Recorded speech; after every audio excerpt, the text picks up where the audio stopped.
So this third video is going to be about how to write a prize-winning essay.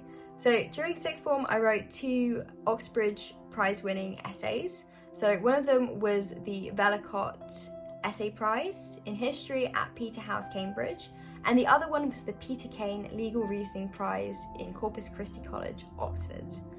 Since then, I've also just graduated from the University of Cambridge with a bachelor's degree in natural sciences, and I got a first class for this. Most of how we're examined is based on essays, and at this point I'd say I have a pretty good idea of how to write a good essay, so I'll be sharing that with you guys today.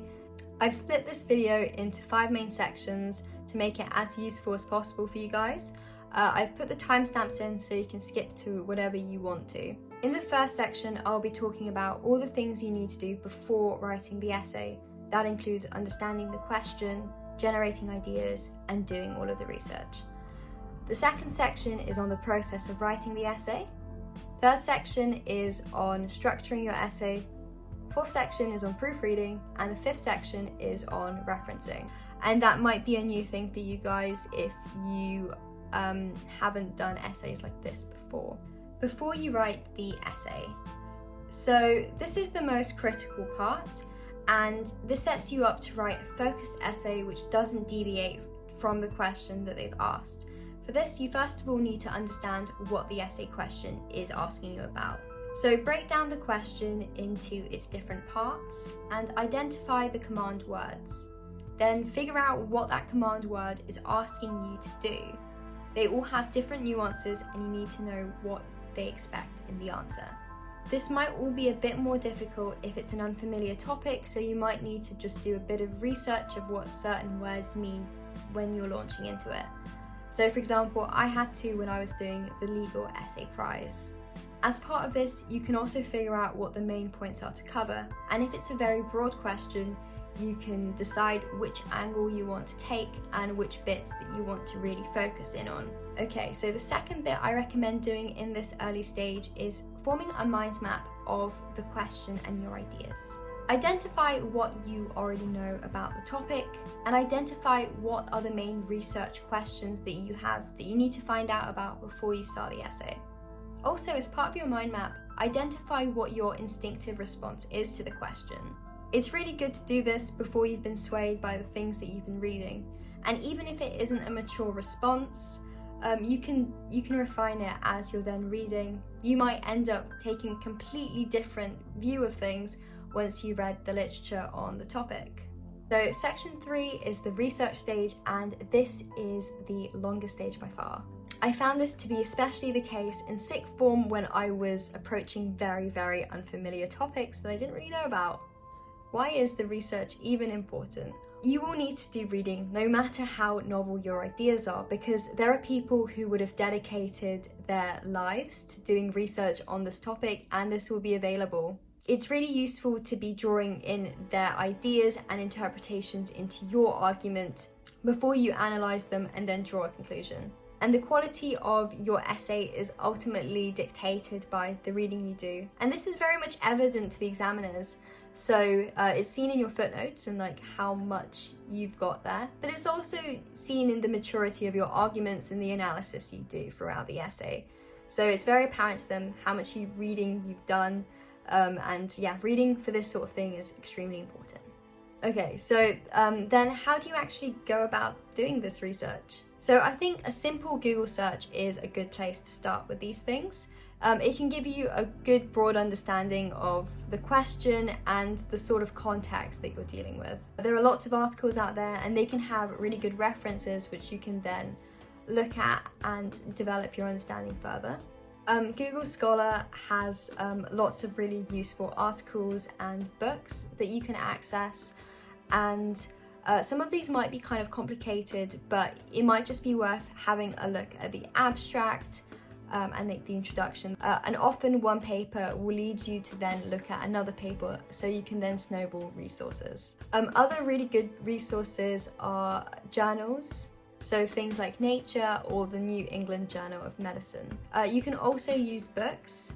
but it can be kind of time consuming to go to the library and find them, and I really recommend against buying books for this sort of thing because you probably won't be reading them much again. It's also difficult to find certain parts of the book, whereas online you can just search by specific phrases to find the most relevant bit to you. So in finding these resources, it's important to not just copy out everything, but you need to find out the most relevant bits to your question. What I recommend doing is copying these relevant bits into a research document, and I had this alongside my draft, and it had the most useful bits from the resources that I had read, really useful phrases that I wanted to paraphrase or quote in my essay. And as I was going along with this research, I was noting down all the resources that I was using, because that's going to make referencing so much easier at the end. It's so much better to do it while you're going along with it rather than leaving it for the end and then struggling to find what you've been using. Okay, so that brings me on to section 2, which is the process of writing the essay. So this is going to involve a lot of drafts. It's really useful to have drafts because if you decide to do something and then you don't like it, you have a previous copy you can go back to. I also find that having multiple drafts makes you a lot bolder with doing things in your essay. So you have a safety net of a previous copy, so you're more likely to just experiment with things and move things around in your essay and delete things. As I mentioned in the first section, it's also really useful to just have a research document where you've collated all of the resources and the relevant bits. It just means that you can access things very easily and it makes referencing so much easier at the end. Okay, section 3, this is on structuring the essay.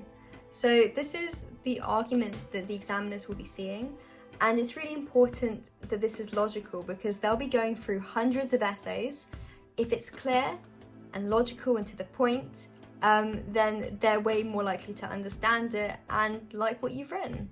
Okay, so the first bit of the essay is going to be the introduction. With the introduction, you'll be defining any points from the question. You'll outline what the essay is about, so what points you're going to cover in the main body of text. But I think the main thing with the essay introduction is that you need to keep it succinct. You don't want to be talking about lots of irrelevant stuff. I would say err on the side of caution and keep it shorter if anything. Okay, so for the main body of the essay, I recommend having 3 to 4 main paragraphs. So what these paragraphs are going to be on depends on the reading you've done and your general ideas. I would organise them in quite a thematic way. So for example, with the Black Death essay, I did a paragraph on socioeconomic factors, I did a paragraph on scientific developments and that sort of thing. So I could bring in lots of things into each paragraph. The way I like to think of each paragraph though is of a separate way of answering the question. Decide a logical order of your points. It's really nice if the points can flow from one to the next. So what you could do is you could have the different topics on flashcards and you can physically move them around until you find a nice flow that you want to work with. Okay, so now I'm going to be talking about the structure of each paragraph. So first of all, I really recommend having subtitles. Subtitles will be in bold and they'll be before the start of your paragraph. I really recommend having these because it makes it immediately clear what that section is going to be on to somebody reading the essay. These people will be scanning through hundreds of different essays and having a clear structure will make you stand out. In all of my essays that have won essay competitions and all of my successful essays at undergraduate have all had subtitles, and I know this is something that examiners and judges seem to really like. Okay, so the next bit is the topic sentence. This should be quite short and summarise what you'll be talking about in the paragraph. It should make sense as a standalone response to the question that your essay is on. Then you'll make your main point and you're going to use evidence to back this up. This can be evidence from the literature. And the most important thing you can do here is really explain what this means and how this is relevant to the question. You need to critically analyze it, so really evaluate how useful this is as a source. And at this point, in literature and historical essays, you can use differing interpretations from other historians and resources. and then at the end you link it back to the question so it's immediately clear that this is all relevant into answering the question. And then the last bit is the conclusion. This is important because this is what's going to stick with the examiners at the end of the essay. This should be a summary of the points and an opportunity for you to really reiterate that argument. And this should be a more mature version of the introduction where you've really been able to reflect on all of the arguments and ideas throughout the body of the essay. You shouldn't be introducing new ideas into this though, but it can be a really useful opportunity to link it into the broader context and link it to potential future developments or the novel ideas. It also might be a good opportunity to just reiterate the importance of this topic, but it doesn't have to be. Section 4 is on proofreading. So with all these essay competitions, they really don't like it when you have grammatical or spelling errors. It really undermines your essay and it makes it seem weaker as an argument. It's okay to have maybe 1 or 2 errors, but when you have multiple, it's a really big turn off for them. So what I really recommend doing is proofreading multiple times, even when you're bored of it, and then getting somebody else with a fresh pair of eyes to also proofread. So this can be a friend or a family member. And then what I also recommend doing is leaving that essay for a few days if you have time, and then looking back on it a few days later and seeing if you need to make any changes. As part of this proofreading and polishing stage, it's also important to just get rid of any unnecessary bits and get down to the word count. So in Stephen King's book on writing, he actually said that he received a rejection from a publisher who had written that the formula for success was the second draft is equal to the first draft minus 10%. So in order for your essay writing to stand out, it's important to remove any of the bits which aren't polished or up to scratch. So the first draft can always do with a bit of trimming to make the best parts shine and stand out. Okay, so last final section, section 5, is on referencing. So referencing might be new to you, but it's super important with all of these essay competitions and more academic pieces of work because it shows that you've done reading and it shows that you haven't made things up because, you can't just be like, oh, source, trust me, bro. You have to actually say where you've gotten the information from. So first of all, your research document will come in super handy for this. If you've been recording where you've been getting the information as you're going along. So I really recommend doing this. Don't do the referencing manually. There are so many reference generators online where you can put the link in or the link to the paper and then they will generate the reference for you and they can do it in multiple styles. So this is a waste of your time if you're doing it by hand. Get something else to do it for you. Also, with referencing, check that it is in the format that they want in the criteria of the essay competition or the examiners if it's an exam. Okay, and in this last bit, I'm just going to go through a quick checklist of things that you need to do for your essay.